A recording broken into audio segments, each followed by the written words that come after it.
My name is Himanshu Raj Vaishnav and मैं आज आपको सी शार्प के 2-3 प्रोग्राम समझाने वाला हूँ। चलिए वीडियो शुरू करते हैं। पहली लाइन है using system. This line tells the compiler to include the system namespace which contains fundamental classes like console. Without this you couldn't use console.writeLine।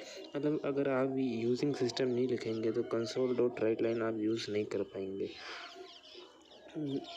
Next line है नेम स्पेस हेलो वर्ल्ड।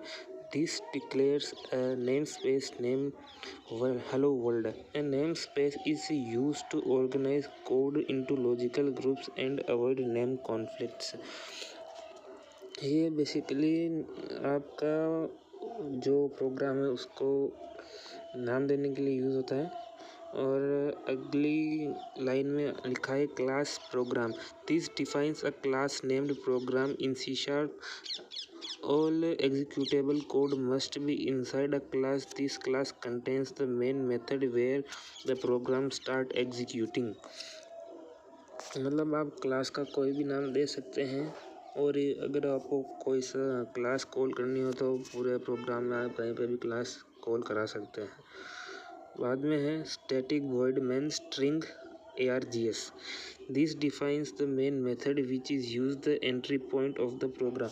मतलब कि अपना programme main यहीं से start होता है। Static means this method belongs to the class itself not to instances of the class. void means the method doesn't return any value. मतलब कि void है जो void है ये कोई सी भी वैल्यू रिटर्न नहीं करेगा। String args in an array of strings that can be used pass command line arguments through not used here। बाद में console.writeLine। console.writeLine is a method from the console class in the system namespace used to output text to the console। मतलब कि console window में अगर कोई भी message print कराना है तो console.writeLine का अपन यूज़ करते हैं। और ये जो इसके अंदर मैसेज लिखा है hello world, it prints text hello world follow by a new line. मतलब ये न्यू लाइन के अंदर कोई भी मैसेज हो तो वो प्रिंट होता है।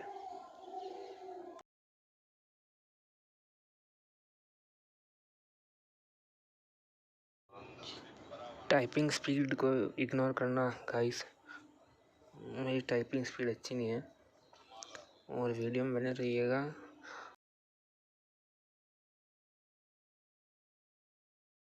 वीडियो के साथ साथ में मैं आपको समझाता भी हूँ। देखो यूजिंग सिस्टम तो मैंने आपको बता दिया था कि किसके लिए यूज़ होता है। इसके अंदर सारी फाइल्स होती हैं। ये मतलब एक तरीके से जैसे कि सी लैंग्वेज के अंदर हेडर फाइल्स होती है, C++ में भी हेडर फाइल्स होती हैं।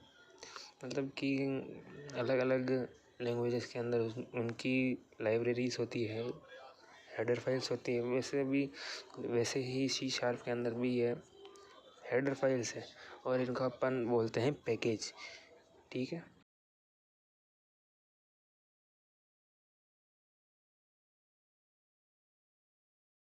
गाइस वैसे ये सी शार्प केस सेंसिटिव होती है। जैसे मैं लिख रहा हूँ बिल्कुल वैसा का वैसा लिखिए गया। अगर मैं एस बड़ा लिख रहा हूँ तो बस जैसे कि मतलब इसके अंदर अगर छोटा एस लिखा है और आप फंक्शन को कॉल कर रहे हो नीचे और आपने छोटा एस लगा दिया तो वो फंक्शन कॉल नहीं होगा। वैसे ही हेडर फाइल्स में आपने एस छोटा लगा दिया तो आपका प्रोग्राम गलत हो जाएगा।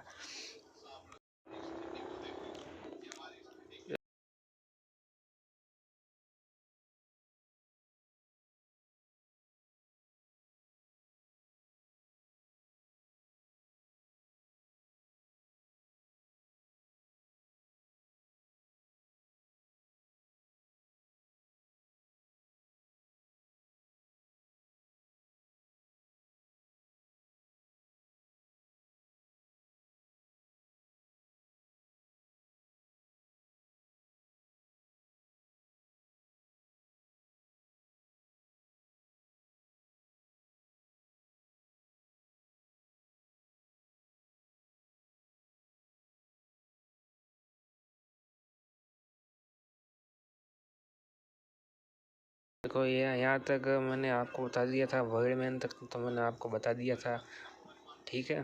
क्लास का नाम आप चाहे जो रख सकते हैं। स्टैटिक वॉइड में मतलब वॉइड कोई भी वैल्यू रिटर्न नहीं करेगा। स्ट्रिंग ये आर्ग्यूमेंट्स मैंने आपको बता दिए थे, ठीक है। ये इंट आई, मैं यहाँ पे आई को इनिशियलाइज कर रहा हूँ, ठीक है। ये इंट अपना कीवर्ड है और कीवर्ड के अंदर अपन आई स्टार का मतलब आई वैल्यू को स्टोर करा रहे हैं, इसको इनिशियलाइज कर रहे हैं आई को, ठीक है। अब यहाँ पे मैंने कंसोल डॉट राइट लाइन लिखा है, इसके अंदर हम मैसेज प्रिंट करवाएंगे, एंटर द फर्स्ट नंबर। और मेरी टाइपिंग स्पीड को इग्नोर करो, मेरी टाइपिंग स्पीड ऐसी है।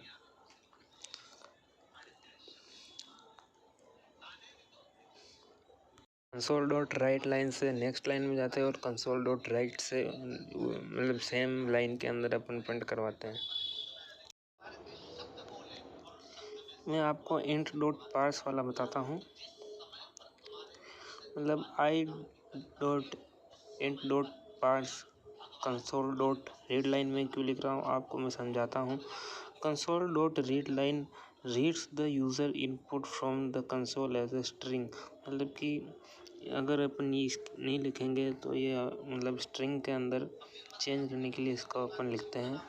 इंट डॉट पार्स इसलिए लिखते हैं क्योंकि convert string to an integer and assigns it to the variable i, ठीक है। अब मैं यहाँ पे इफ़ कंडीशन लगवा रहा हूँ। मतलब ये वाला प्रोग्राम है अपना इफ एल्स का प्रोग्राम है, जिसके अंदर अपन इवन और ओड को पता मतलब इन दो नंबर्स को इवन और ओड करवा रहे हैं, ठीक है। 2 नंबर्स है।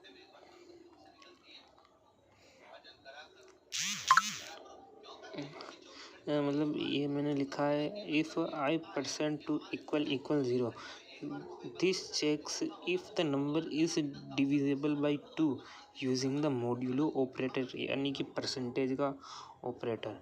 If the remainder is 0 the number is even. अगर कोई सा भी नंबर जैसे 2, 4, 6, 8 ये 2 से डिविजिबल है, ठीक है। अब मैंने ये लिखा है यहाँ पे if I percent two equal 0 और इसके बाद मैंने कर्ली ब्रैकेट ऑन किया और इसके अंदर एक मैंने प्रिंट करवा रहा हूँ मैसेज को, entered number is even number, यानी कि ठीक है। ये जो मैं लिख रहा हूँ इसको भी मैं आपको समझाता हूँ। If a number is even this line displace entered number is an even number in the console.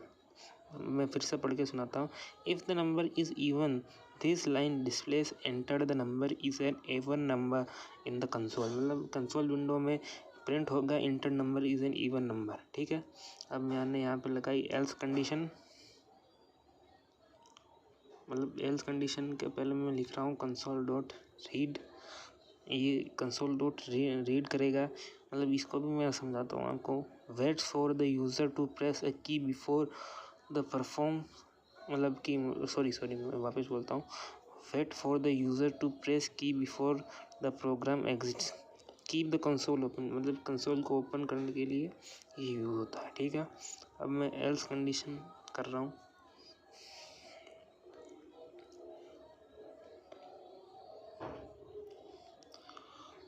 मतलब एल्स ब्लॉक जो है ये काम आएगा ओड के लिए। This else block executes if the number is not divisible by 2। मतलब अगर जो 2 से डिविजिबल नहीं होगा, जैसे कि 3, 5, 7 ये डिविजिबल नहीं है। जैसे ही आप कंसोल विंडो में आप लिखेंगे 7 या 5 और आप एंटर प्रेस करेंगे तो वो आ जाएगा, वहाँ आ जाएगा दिस नंबर इज़ ओड, मतलब कि ये 2 से डिविजिबल नहीं है। और आपने 2 डाल दिया तो फर्स्ट जो मैंने डाली है कंडीशन इवन वाली वो प्रिंट हो जाएगी, ठीक है।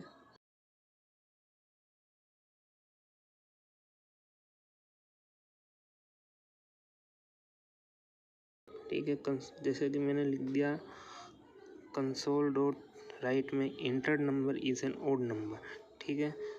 Entered number is an odd number if the number is odd, then waits for the user press a key before exiting.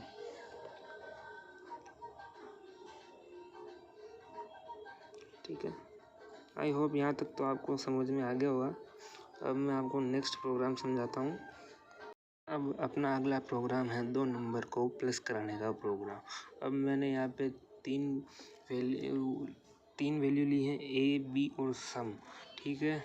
Int क्या मतलब, ये इंट क्या है, अपना कीवर्ड है। कीवर्ड के अंदर मैंने 3 वैल्यू स्टोर करा दी है, ए बी और सम, ठीक है। कंसोल डॉट राइट में मतलब कंसोल डॉट राइट लाइन में लिखेंगे अपन इंटर फर्स्ट वैल्यू।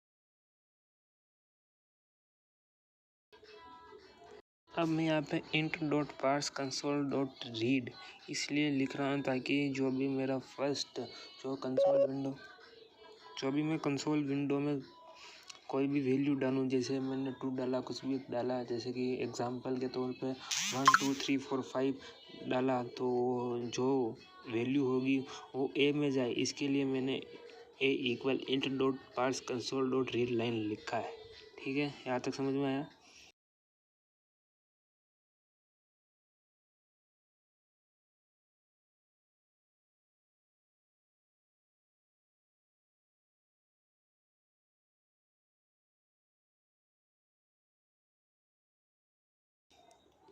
अब मैं लिख रहा हूँ console dot read line second number के लिए, ठीक है। Console dot right line brackets के अंदर में लिखूँगा एंटर सेकंड नंबर।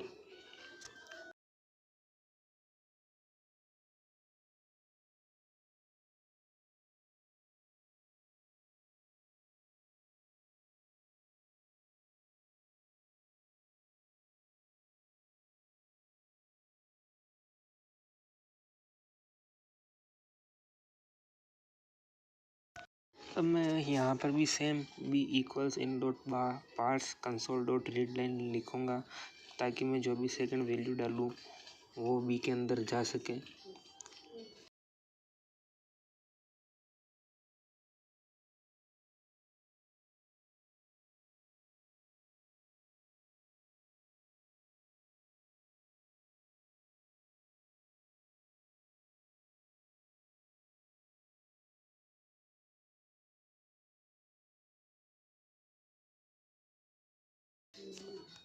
अब मैं लिख रहा हूँ सम इक्वल्स ए प्लस बी, यानी कि मैं सम के अंदर डाल रहा हूँ ए प्लस बी की वैल्यू, मतलब कि ए प्लस बी, यानी कि ए और बी प्लस होके आ जाए ताकि मेरे को आखिरी वैल्यू मिल सके। जैसे कि मैंने ए प्लस बी को करा दिया, तो इसकी ए के अंदर मैंने डाल दी 5 वैल्यू और बी के अंदर डाल दी मैंने 6 वैल्यू, तो क्या आना चाहिए 11 प्रिंट हो जाएगा कंसोल विंडो में, ठीक है।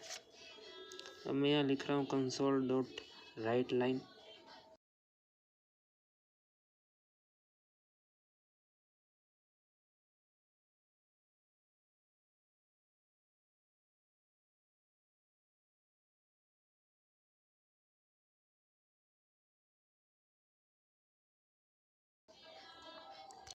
और मेरे को यहाँ पे प्लस सम करना पड़ेगा, वरना अगर मैं यहाँ पे प्लस सम नहीं करूँगा तो मेरी वैल्यू प्रिंट नहीं होगी। जिसने सी पढ़ी होगी उसको ये समझ में आ जाएगा, ठीक है। वैसे भी मैं सिंपल भाषा में समझा रहा हूँ, ठीक है। तो इससे सीधी भाषा में मेरे को और समझाना नहीं आता है, प्लीज़ थोड़ा कोऑपरेट करें। Thank you for watching. बस आज का इतना ही था टॉपिक।